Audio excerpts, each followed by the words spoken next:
So go to the last panel of the day, and for the last panel, we decided to look a little bit into the future, try to see what are these digital and market trends that are coming along the way in order to anticipate, because it's nice to be proactive enough, and we discussed a lot about building resilience, we discussed a lot about doing collaboration in advance, but also we need to anticipate what is coming down the horizon, to anticipate future trends and prepare for them accordingly.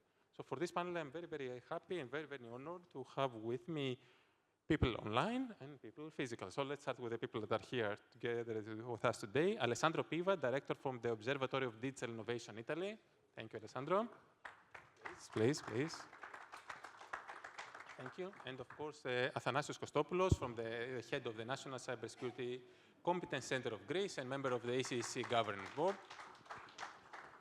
And many, thank you, Jen. I see Jen is clapping online, thank you.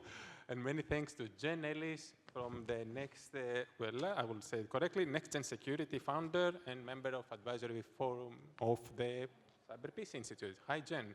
Good afternoon. And it's Halloween. Finally, somebody did it. I was waiting all day for this.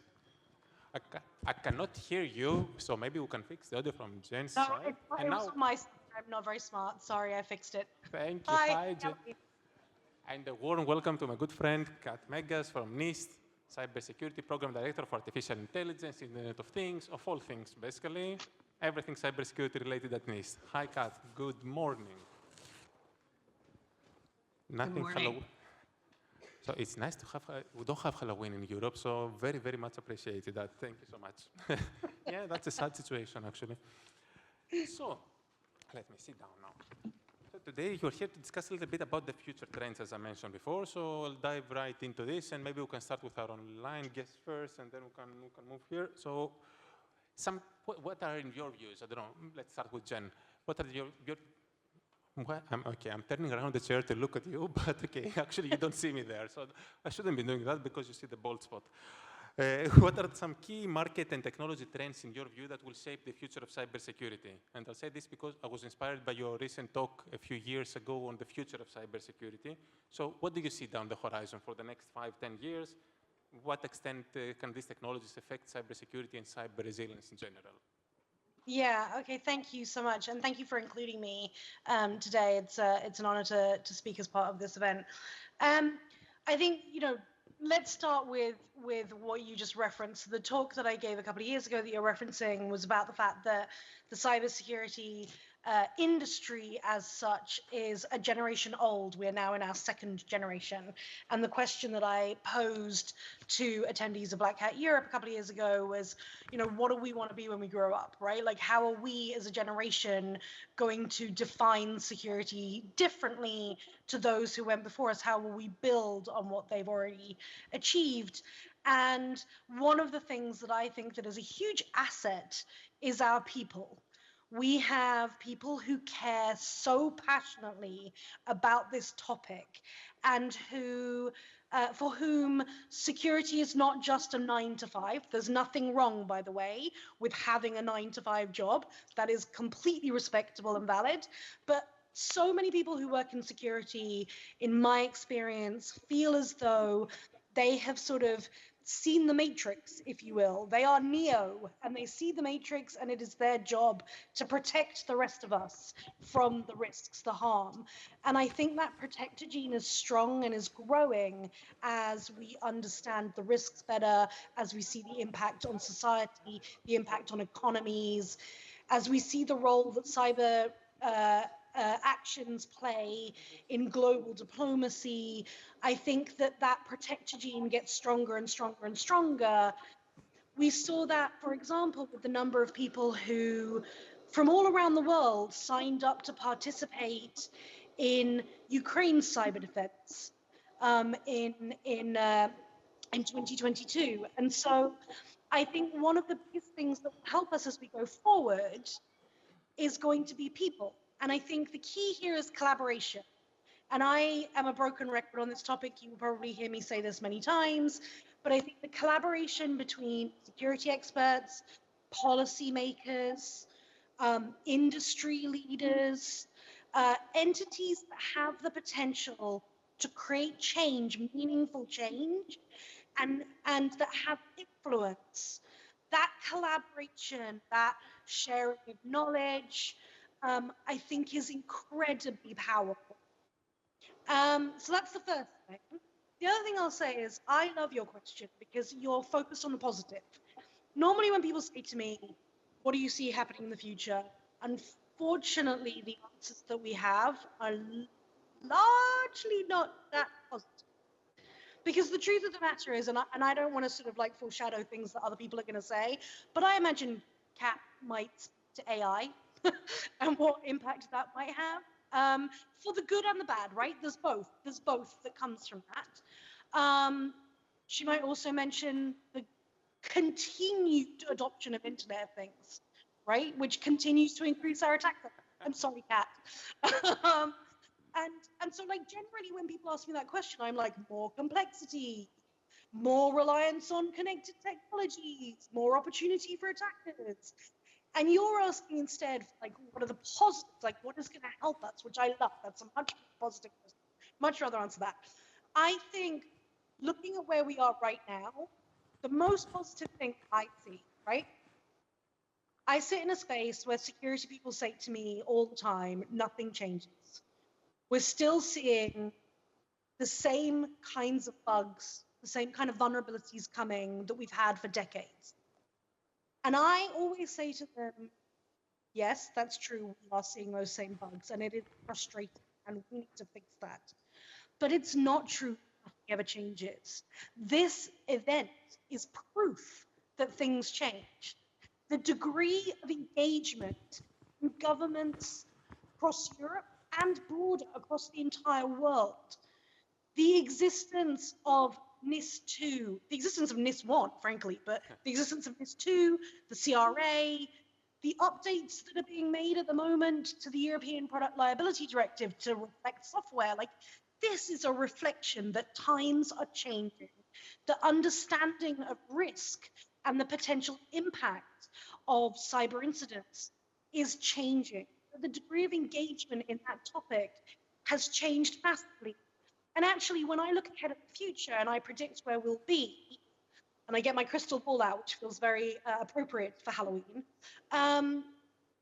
what gives me heart, what gives me hope, is that degree of engagement, that degree of conversation and focus. It's not just talking about, but it's doing, it's putting into action, it's putting into deed. That there is actually going to be forward momentum, that we will work together and continue to find ways of solving this, both in policy and then also in things like law enforcement action, things like the collaboration and around the lockbit takedown. I'm going to park it there and I'm going to hand it off. I hope that helps start the conversation. Thank you so much. I really love that. I mean, I'm fully of the same opinion, to be honest with you, that what is the next thing that's coming? I think we're on the wrong people in this side of the room, I mean, to decide what's next in cybersecurity. The next cybersecurity will come from all the new people that will come in. And cybersecurity is no longer just technical people. So really looking forward to what the future will bring. Let's see if you were right about Kat's predictions. Let's go. If we do the bingo now. Kat, the floor is yours. All right, thank you. Hello from Washington, D.C. And yes, I should have brought my broom and my hat, which I can only take out once a year. So I forgot to bring them to the meeting. So yes, Jen, you were very on target when you said Kat's probably going to talk about the Internet of Things and AI. So my top line market trend that I'm looking at from a societal perspective is hyperconnectivity, is what I like to call it. Humans are connected, whether we're connected through a traditional sort of IT system or whether we are connected through devices, and this trend seems to only be growing. But now we've layered on to IoT. Now we've also layered on artificial intelligence. So we are now adding an additional layer of complexity to what was already a very complex ecosystem of hyperconnectivity and hyper-connected devices. So I think that the implications of this trend around hyperconnectivity, one, I would say, is we've kind of changed the risk equation now. as we introduced IoT into our everyday lives and into our operations, we're impacting the physical world. We are interfacing with the physical world. And I think you could see the manifestation in that of something like Colonial Pipeline, where what would have traditionally been a cyber incident now all of a sudden have real world impacts, right? The price of gas. There were lines at gas stations. You couldn't find gas for your car. So introducing IoT has brought in a kind of significant impact and change in how we impact the world. The other big, I think, change and impact of this hyper-connected society is going to be the role of data. I read somewhere that the data that we are producing as a society is doubling every 6 months.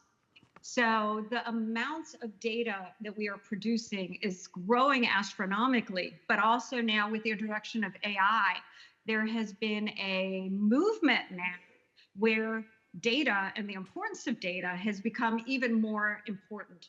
And if you think about also now that we've introduced artificial intelligence, if you think the data is actually almost a way of programming your AI models, because the data actually has the ability to change the models. The importance of data and the trustworthiness of data has now become even more important. So I think we're going to see a large shift towards the importance of data and protecting that data. The third thing I would say, I think that is an implication of hyperconnectivity, is the complexity. We're seeing more and more integration between all of this hyper-connected world, which I think is going to impact cybersecurity from the perspective that I think when there is going to be an incident, finding the original cause or the root of that incident is going to be more and more complicated and more complex. One, it's going to be very difficult to understand the state changes as your AI models change over time, with the ability to do real-time data analysis, going back and doing forensics and understanding where that change came from, how that change occurred, where was that data originally originated from, is going to be, I think, one of kind of the big challenges of a hyper-connected world. On the positive side, artificial intelligence is also, I think, going to bring benefits to the cybersecurity community. So I think we can't leave that out of the discussion on how kind of cybersecurity is going to change. I don't think it's necessarily new. One of the first things I heard was cat. We've been using AI and cybersecurity for a while now. You know, machine learning is not necessarily something very new that's being introduced into the cybersecurity realm. They've been using, again, machine learning for things like incident detection for a while now. What I think we're seeing now, though, is we're seeing a transition to looking at how can we use generative AI to better improve cybersecurity. You know, one of the examples I've been hearing that has a lot of people, you know, very interested is looking at how can we use AI to actually help reduce vulnerabilities in code, and how can AI assist developers in developing code and removing vulnerabilities, whether it be assisting with the code writing, whether it be in doing reviews. There is research that is looking at how can we possibly use AI on my internal systems to do a scan across all of my internal abilities and all of my internal code, and help me identify where I might have vulnerabilities. So I think there's lots of promise in, and we're going to see a lot of things evolve around the use of AI for cybersecurity. But there's two sides to that coin as well. Defenders are going to be using AI, but we have to also remember that the adversaries are also going to be using artificial intelligence. I was recently in a meeting where it was under Chatham House rules, so I can't share who shared that, but adversaries are getting very innovative as well in how they're using AI. And it was shared that adversaries are using AI now to scan organizations in order to do more effective and efficient analysis to understand if I am going to conduct some sort of, let's say, ransomware attack, where am I going to get the biggest bang for my buck, right? What can I target to make my ransomware attack even more effective? So, like with many things, there's two sides. It seems like the discussion for the moment is saying that the use of AI in cybersecurity is actually leaning in favor of the defenders. But again, I think that's something that we cannot lose.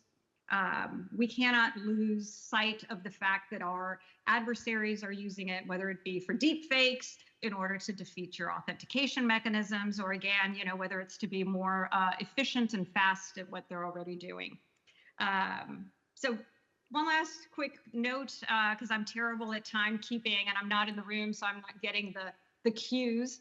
I think as we adopt AI for cybersecurity, I think we have to be sure that we are thinking ahead and we are not adopting AI for cybersecurity without considering all the implications. And I think the two big topics that are bubbling up for me in the multitude of conversations that we are having with our stakeholders and our partners is the understandability issue is going to be paramount for the use of AI in cybersecurity.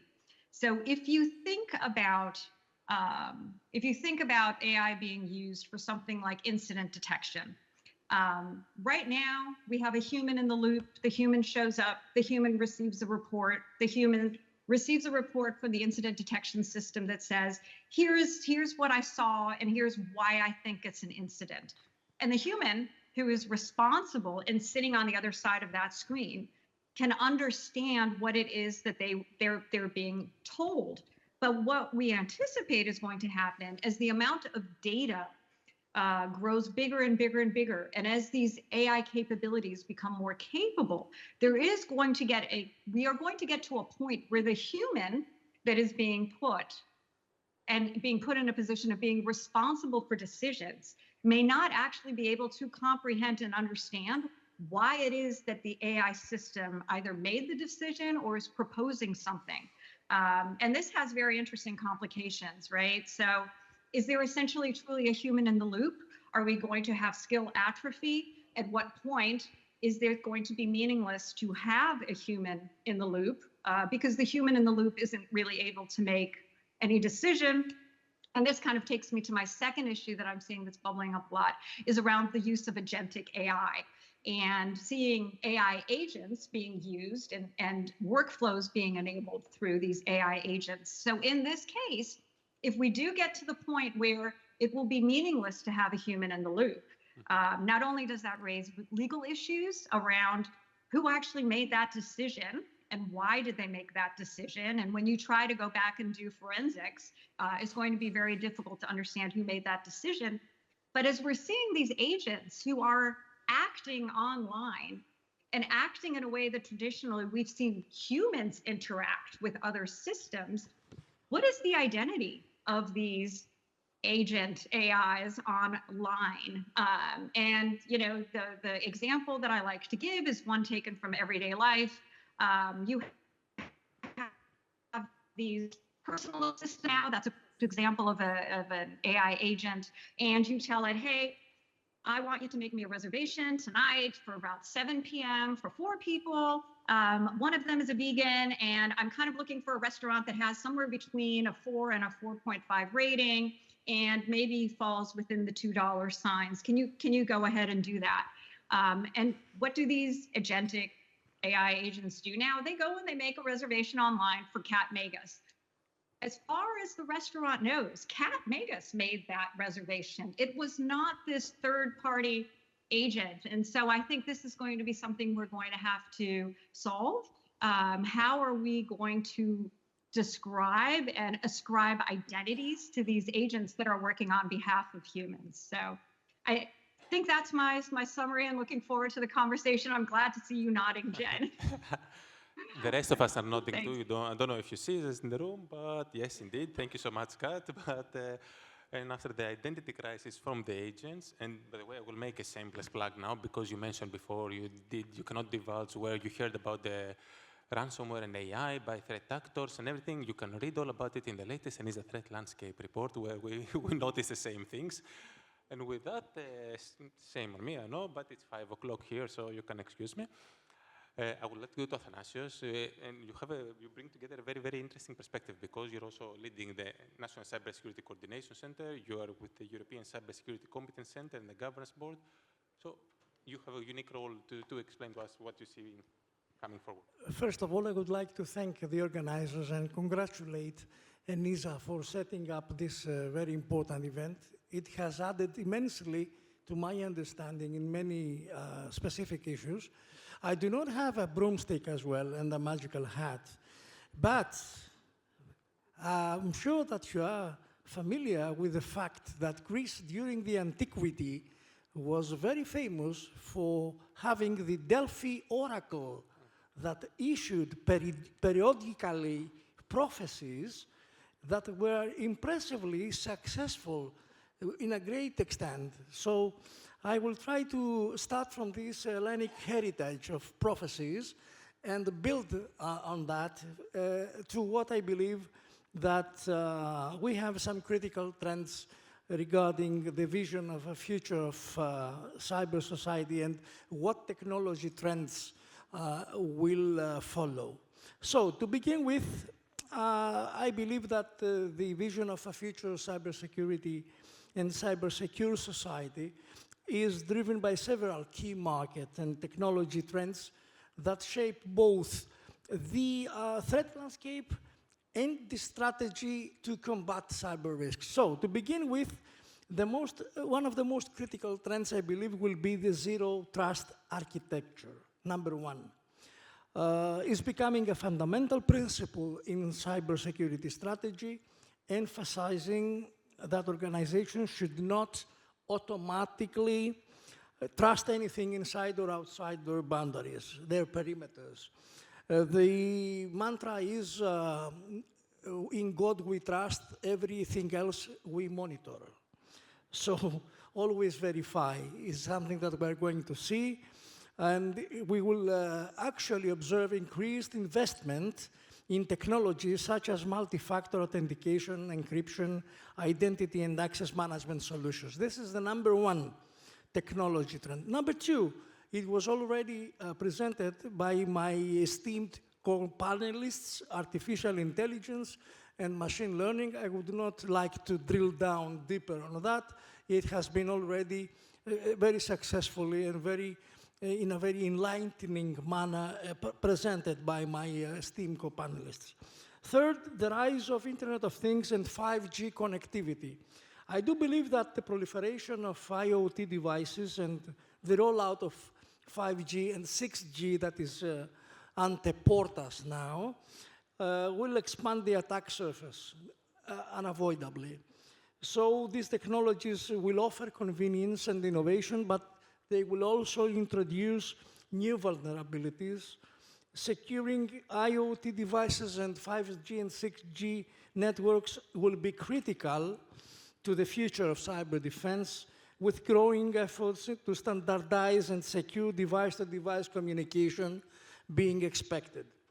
The fourth trend I believe is important is the cloud security and the digital transformation in general. My predecessors already mentioned that data are really becoming big. They are doubling in an unimaginable rate. And I'm sure that it is going to be necessary to provide better control and security in cloud environments. This is an area that will affect deeply the new market environment in the future to come.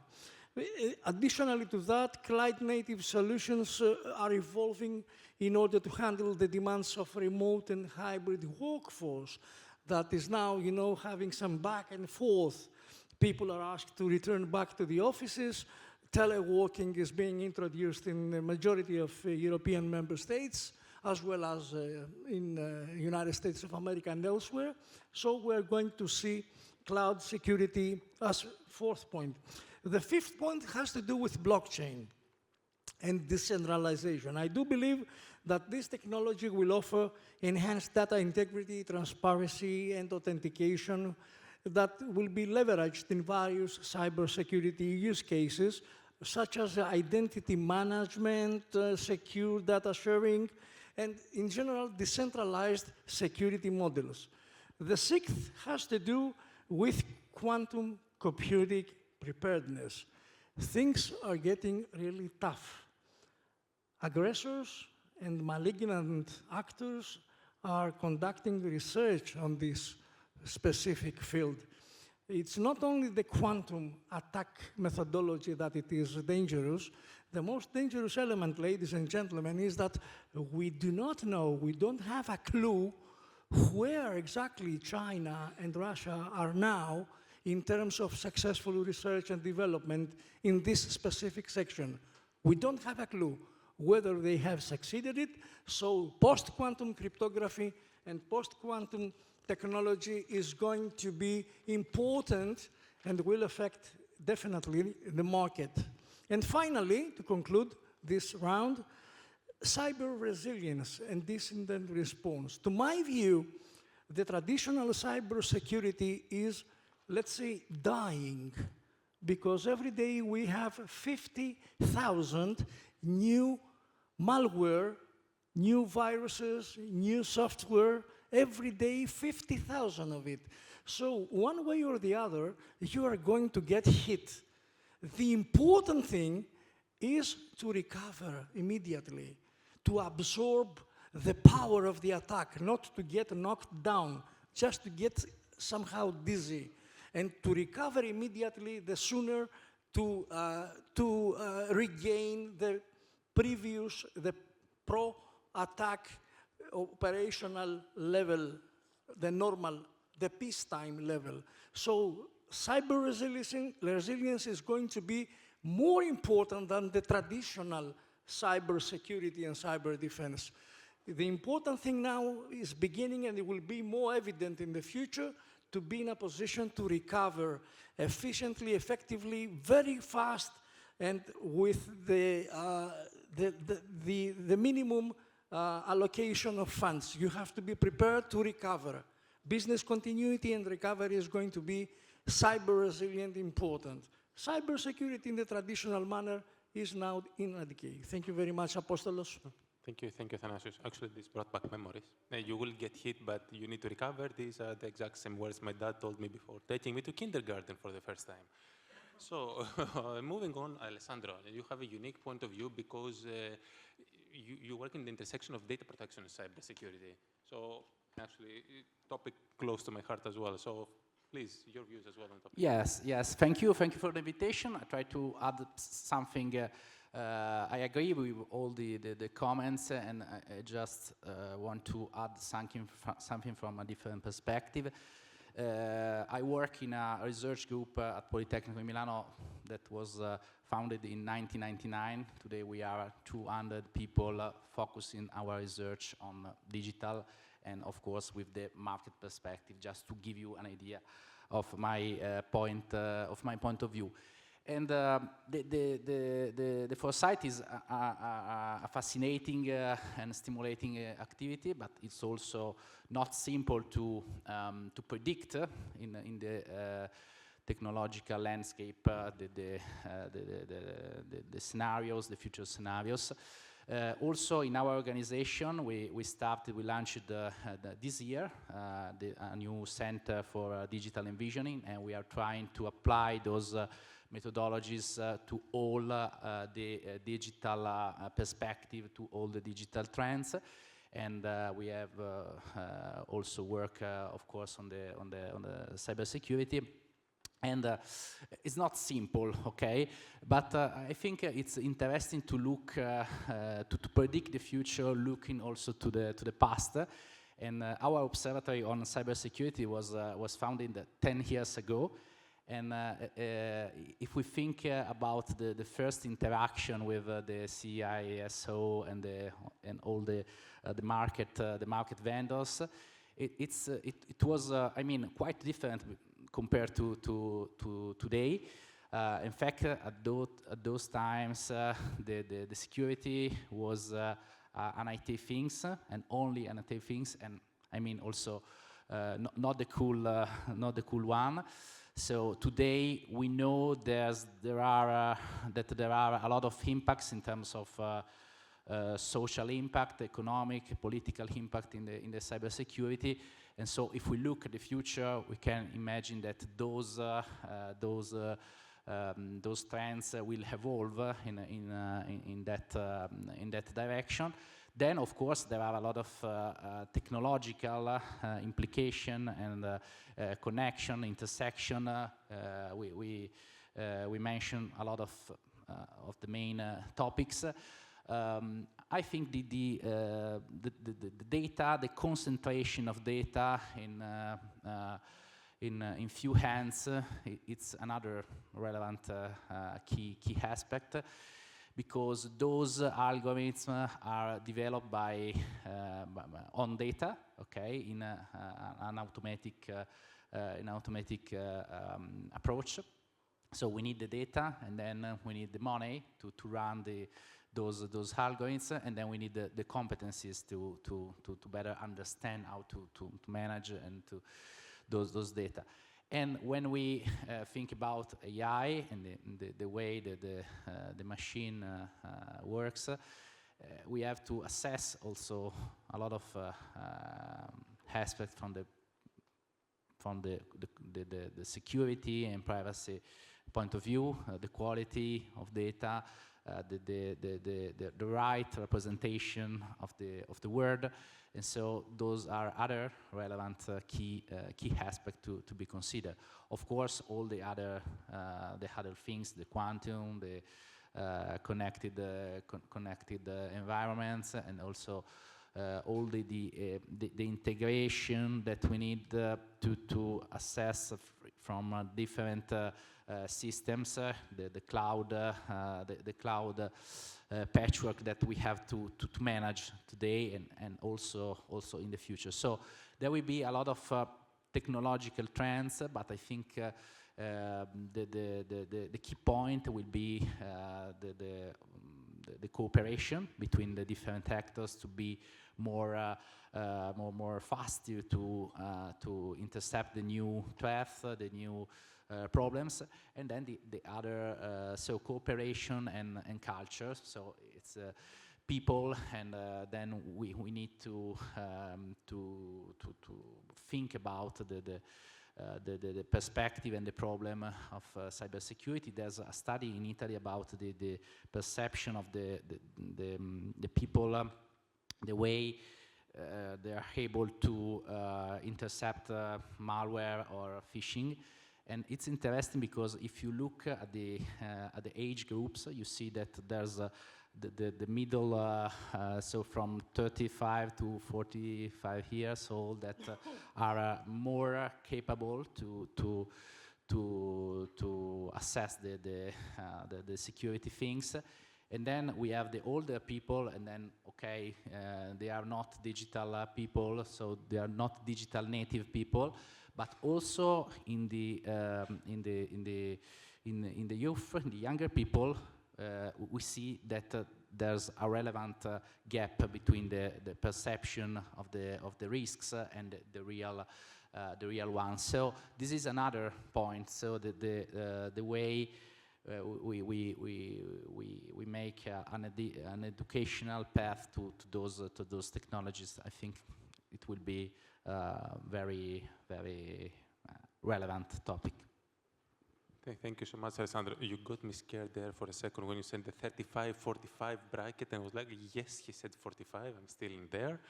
So that's on the good side. You mentioned the communities, you mentioned the people as well, and I think Jen also alluded to the same factors in her intervention. So I'd like to come back to you, Jen, a little bit. From your experience, collaboration important, communities important, people important for the future. What would your recommendation should be towards these communities, towards these people? How they can prepare, how they can anticipate for the future, the different trends that are coming in the market? What skills, what competencies they need to have? so I'll be honest, I think it's really hard. I think one of the biggest challenges that we face in the UK, where I'm based, and that I think you guys face across Europe is SMBs, right?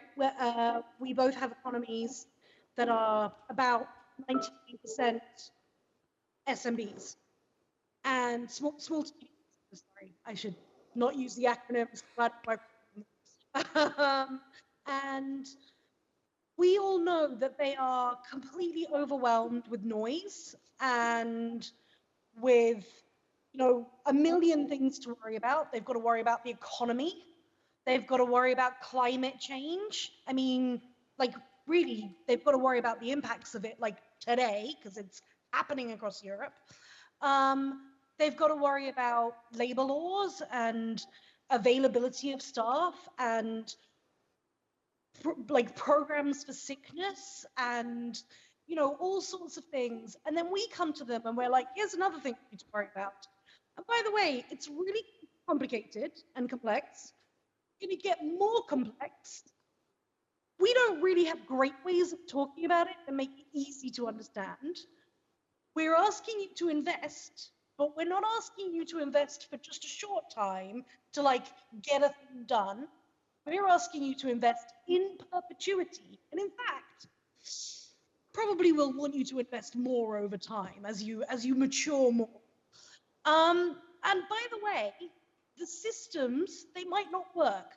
So you might even need what we're going to call failover, whatever that means. As a small business owner, I can tell you that's not a great message. It's terrifying, it's overwhelming, it's confusing, and I work in this space. And so I think,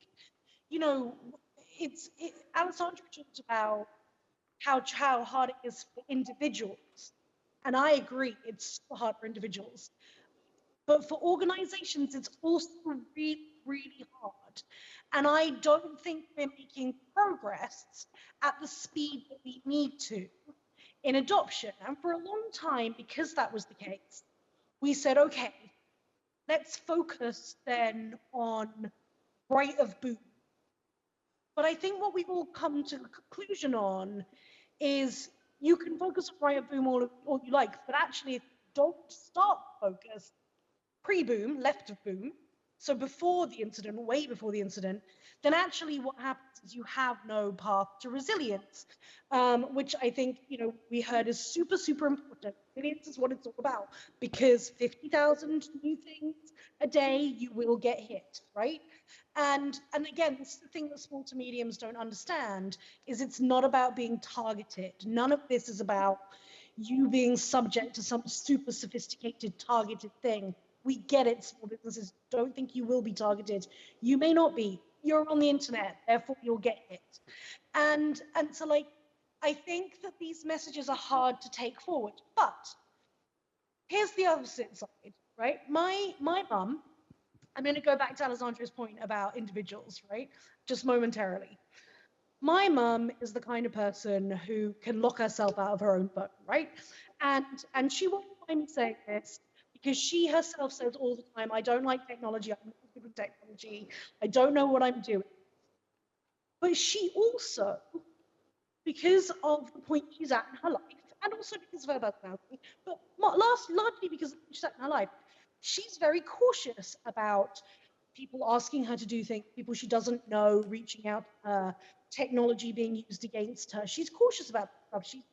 One might even say overly cautious. I love it. I think that's great. There's no such thing as over-cautious. And so my mum is actually really hard. This is not, by the way, a challenge to all of you, but my mum is quite hard to trick on technology. Because if you call her up or you text her, she's not going to trust you. She won't believe it. And she'll look for independent verification. My point in sharing the story is not that you all decide to go and try and trick my mum. My point is that my mum is of that sample that Alessandro identified that are hard to reach, and she is. She doesn't want to talk about that. It's not interesting to her. But she's engaged because she worries about risk and threat, and she's hyper aware of how it relates to her. I think we can learn those lessons groups, right? We can learn about what do people care about that's relevant to them, and how can we use those opportunities to speak to them. And I'm not talking about terrorizing, terrifying people. That's not the goal here. But I think we do have to get people to engage and to care and to prepare. And I think as a result, we need empathy, lots and lots of empathy. And this, I'll come all the way back to the question you asked me at the start about, you know, for all of the groups that want to collaborate, what can they do? Well, it's like any collaboration or any negotiation.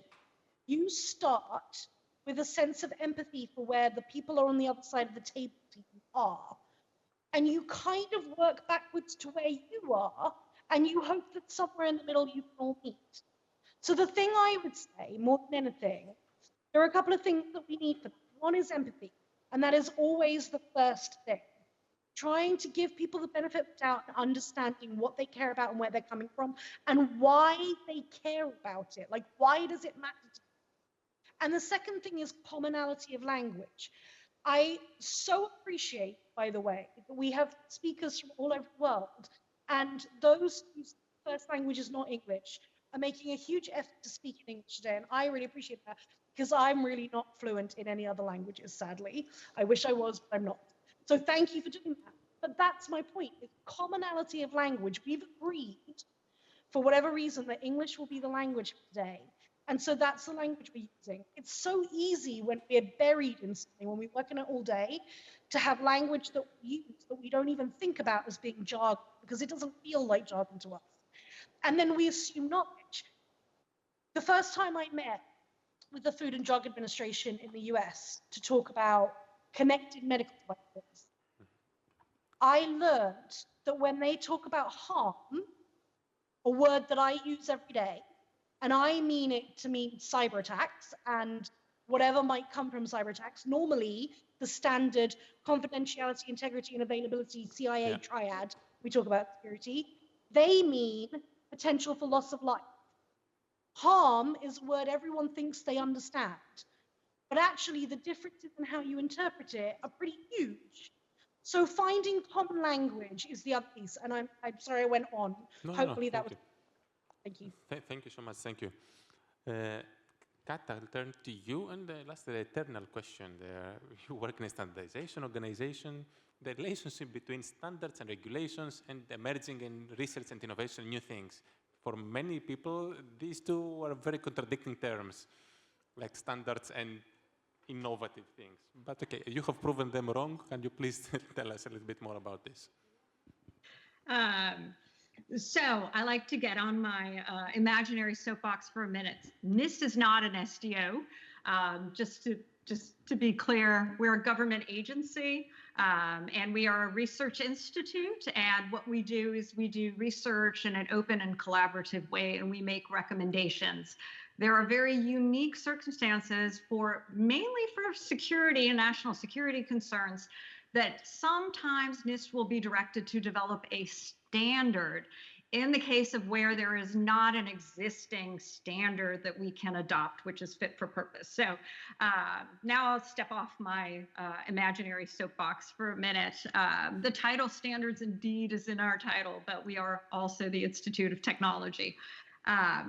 So I think there's roles for both. There's roles for regulation and there's roles for standards. And standards, I think one of the key differences, obviously, is that standards are meant to be voluntary.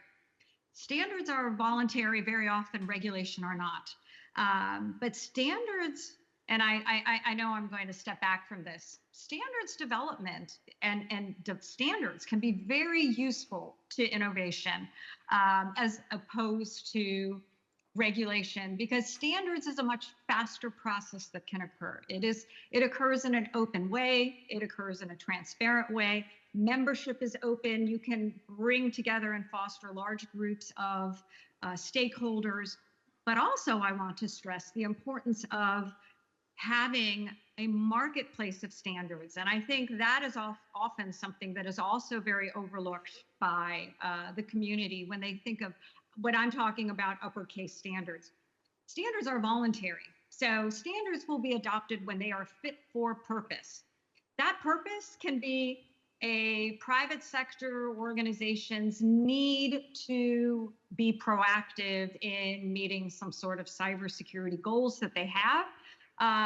In some places that they could be desiring to meet a certain regulations requirements, and they could leverage those standards in order to meet those cybersecurity regulations. So standards, we think there is a good use for standards. We want there to be a marketplace of standards. We want organizations to be able to choose the standard that is fit for their purpose. And standards, when they work effectively and efficiently, can work much faster in producing, again, multiple options for organizations so they can pick whichever standard actually works for them and meets their best purpose. So I would say regulation, not necessarily, you know, the regulation hinders innovation. There is a purpose for regulation. Usually that's when there is harm that can be demonstrated, or it's been there's been evidence of harm being caused. Very often and traditionally, that harm has really circled around physical harm, that there is harm and demonstrated harm to a human being. But usually regulation is something, again, that is more reactive. It's reactive to something not working, something needing to be addressed, because we have seen evidence of that happening. So again, I think there's roles for both. I don't think necessarily one inhibits innovation, especially if done right. If done right, it's targeted, it is reacting to a very specific evidence of harm being done. But standards can really help innovate in the marketplace. So I'm happy to hear what my colleagues think, since it is often a contentious discussion, as you said, innovation versus standards and regulation. It is indeed the case. I don't know if anybody would like to pitch in, but in case I would. Thanks for clarifying, and thanks for the views. But I fully concur with your opinion, to be honest. On a personal note, I mean, even the journey to a standard, also the journey towards a regulation, it's a learning process. I mean, we learn a lot of new things. It doesn't, they don't conflict with one another. They complement one another. But I think it takes time a little bit when the dust settles to get to that conclusion. Athanasios, if I may come back to you, based on your role as NCC to support research and innovation, can you share some experiences from your side on how that contributes to the market, how do these things in Europe? Well, first of all, we have to underline that privacy concerns are very relevant in this context. Until a few years ago, the holy trinity of security, as you very well know here, and by the way, I have to congratulate you all for your patience and courage to be here standing for 3 consecutive days and being so focused on our work. So you have to be really congratulated for your patience. End of parenthesis. The holy trinity of security was confidentiality, integrity, and availability. Okay, the crown jewel of that was, until a few years ago, confidentiality. It was considered somehow more important than integrity and availability. But the scene now has changed. According to ENISA's statistical analysis regarding the year 2023 that I have studied intensively, 32% of all cyber attacks had to do with ransomware. So availability now is beginning to be the crown jewel of security. Of course, confidentiality and integrity remain very important, but availability seems to be in an elevated stage of importance regarding the issue of security. So privacy and cybersecurity is going to be combined in different manners. I do believe that we have considerable cybersecurity talent shortages, Apostolos, and this is going to continue. I don't believe that we are going to find in a magical way people and talents, so many as to fill all the positions that we need. And we have increasing complexity of threats. So I believe that we will rely definitely and unavoidably on cybersecurity as a service solution. I mean that we'll see providers of advanced monitoring and threat detection and response capabilities, because nobody is in a position to hire and to maintain in-house, on-premises, such talented people with so expensive allocation of budget there. So this trend, I believe, that will allow smaller companies to access enterprise-level security. So have in mind, cybersecurity as a service is something that we're going to see definitely as an innovation in terms of delivering cybersecurity services. Secondly, blockchain now will contribute to cyber resilience. Why? Because blockchains is closely associated with the decentralized nature of data and data integrity in general. That is to say, the blockchain methodology will mitigate every risk that it is associated with centralized databases that are usually the target of cyber attacks. And blockchain will facilitate this mitigation to decentralized data storage methodologies, and that is going to be an innovation as well. And finally, what I said in my previous statement, I believe that we will see an emphasis, as we say in Greek. Emphasis is a Greek word, but it is traditionally known in every language.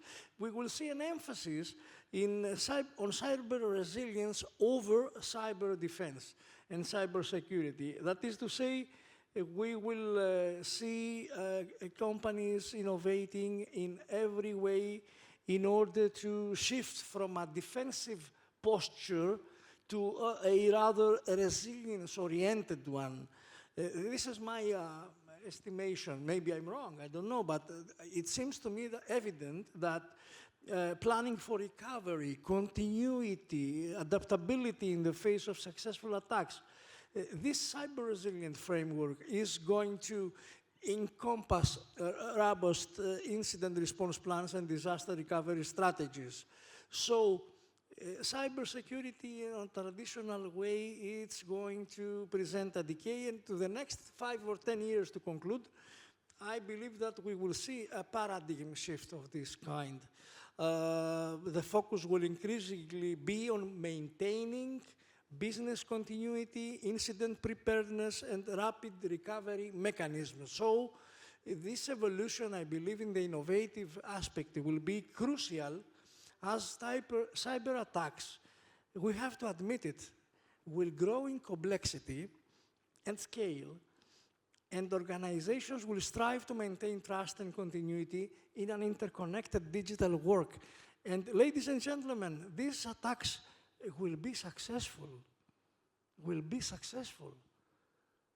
because, you know, this is the trend. We will be victims of this kind of attacks. So the most important thing is to be in a position to recover after the successful attack. It's not so easy to defend and to avoid any kind of attack. The attack surfaces are enormous, and the weapons are improvised, and one way or the other, someday we will be victims of an attack, of a successful one, and then what? Thank you, Apostolos. Thank you so much, Athanasios, and thank you for quoting and downloading the threat landscape. I mean, I work on KPIs, so please download even more. Alessandro, I understand that you have been collecting data, and you have been monitoring the Italian and European industries for quite a few years with your observatory. So you have a very good understanding from at least the past tense on the growing maturity or immaturity. If you can share a little bit on that. So thank you for the question, and yes, I think the maturity, the adoption of the company is an interesting perspective because the companies drive innovation and also build culture, for people that work in. So it's an interesting perspective. And yes, we conduct annually different research on end user companies, and we analyze the maturity level of the companies, and over the years we developed also specific maturity models for cybersecurity. In particular, I will mention one study that we are conducting for the second years with the Italian Agency for Cybersecurity, and both with the major association of companies, both manufacturing and services companies. And it's interesting because we define in the last year that we are closing the second edition. We have collecting data from directly elevated data from companies, and we involve more than 1,000 companies. It's an interesting number for this specific technological trend, because it's not so easy to assess the company about cybersecurity, and we focus our attention on the small, medium companies, because they have problem to assess the risk, and also to find a way to internalize competencies and the way they can implement also solution to assess those challenges. And we developed this index, this cyber index. It's also available, so I can also share with the organization. It's available in English, of course. And we developed this index with three main pillars: the strategic approach, so the way the organizational, the governance model, and the competencies, and also the investment part. Then the second pillar that it's related to the identification, so the way the companies are able to assess the risk in their sectors, in their industries, and then the way they collect information about their assets, their supply chain.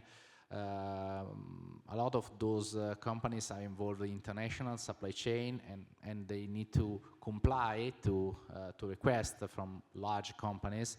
Okay, so this is another key aspect. And finally, the implementation aspect in terms of the processes, in terms of technologies and people. So the right approach. And what we see is that it's a challenging path, because we rate the maturity from 1 to 100, and we see that the medium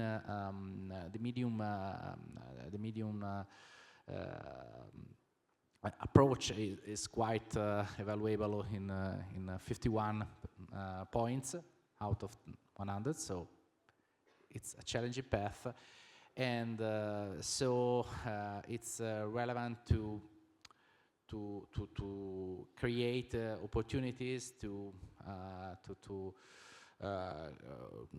create networking opportunities, and also to talk with those companies about the problem, because the world is made by small, medium companies, and so we need to involve those companies in these topics that are technical topics. So I think this will be one of the most relevant challenges for the future. Thank you so much, Alessandro. Jen, Kat, you don't know this, but probably you do know. We spent the last 3 days here, and it's been 3 long days. And yeah, I can see the people looking at me very intensively so that we can wrap up the session. So I would like to go just a quick round around everyone. If you can, your prospect about the future of cybersecurity, positive, negative, a couple of words, so that your last thoughts about this. Apostolos, may I add just a word? Of course.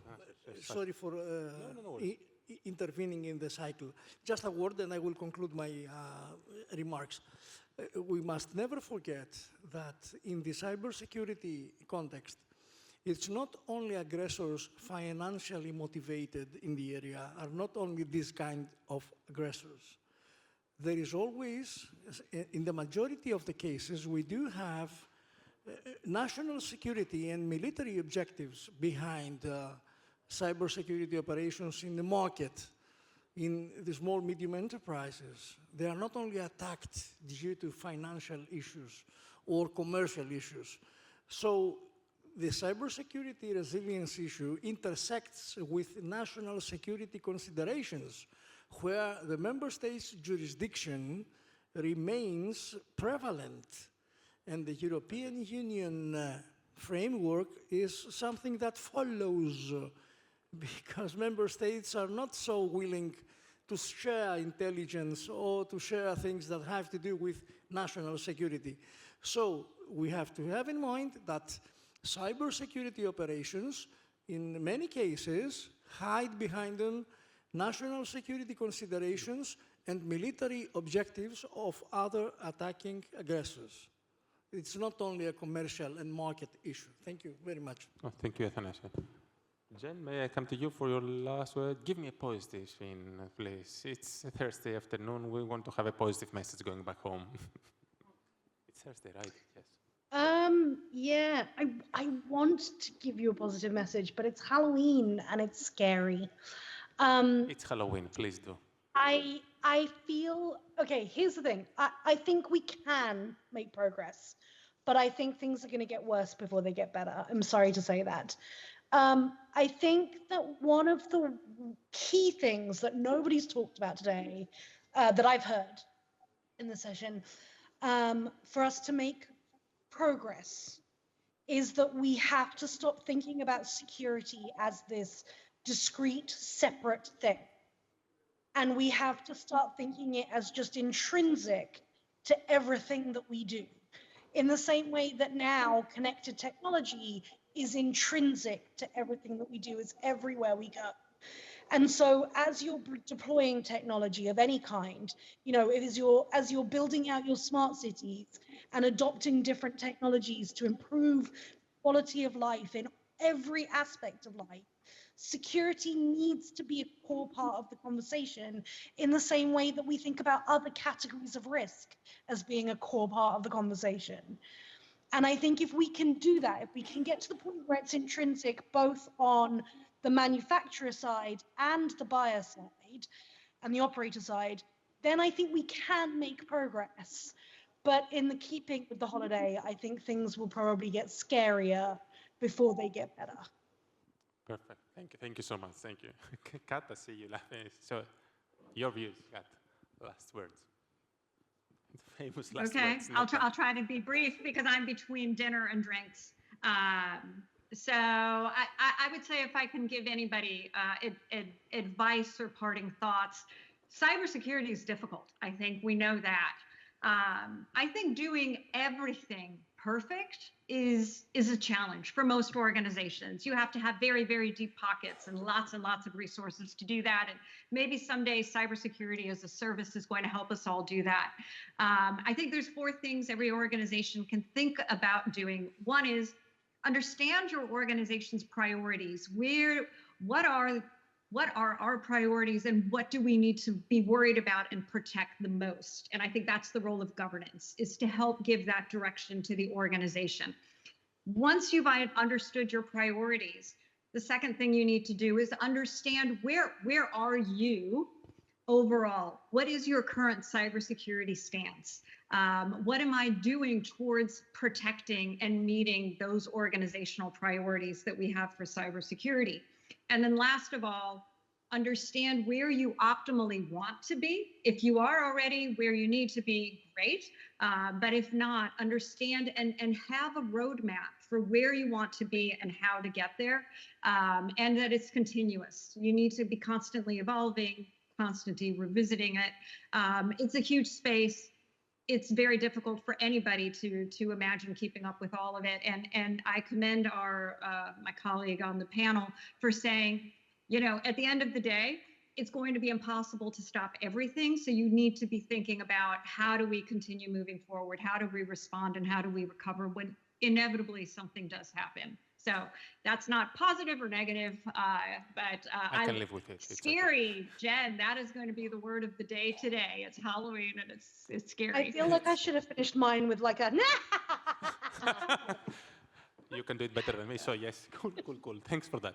Alessandro. Yeah, I want to conclude with a positive picture about security. When I play with my son, he's 5 years old, so every evening we have to play, I don't know, Angry Birds or something else. So, and I on my cell phone, because my wife and then I see that he's a skilled guy in skipping the spam, and sometimes he tells me, Dad, this way you can skip those. So I think that there will be also surprising, also positive surprise from the new generation in the approach to cybersecurity and privacy. Thank you so much. We found our new hire, Alessandro's son. With that, I would like to thank everyone. Thank you also for being here, for all this panel, the discussion, everyone today. Thank you for your patience. And I will pass thank you particularly also for Jen and Kat, who joined us all the way from the States. And have a lovely morning, I would like to say, or afternoon. Yes, morning. I'm not alone. Perfect. Thanks. Katerina, a big applause, first of all, to all our panelists. Thank you. Katerina, all yours. So back to me. Wow, it was really meaningful, intense, as Apostolos said, and everybody's looking intense at me as well. But it was really, really meaningful. So we moved from regulation towards how to implement regulation, CRA in practice. And then we moved the support to resilience, how the industry associations are implementing or planning to ensure the support. And then once we have regulation, how to create and ensure market incentives, which is not easy. So one size doesn't fit all, how that's the saying. We need a multi-level market incentive creation. And then we moved, last but not the least, to technology and market trends. And here we have the triangle like regulation, innovation, and then standards, plus technology. So what we can do about it. And since technology is my favorite topic, actually AI is my favorite topic of all times. So I enjoy very much this talk.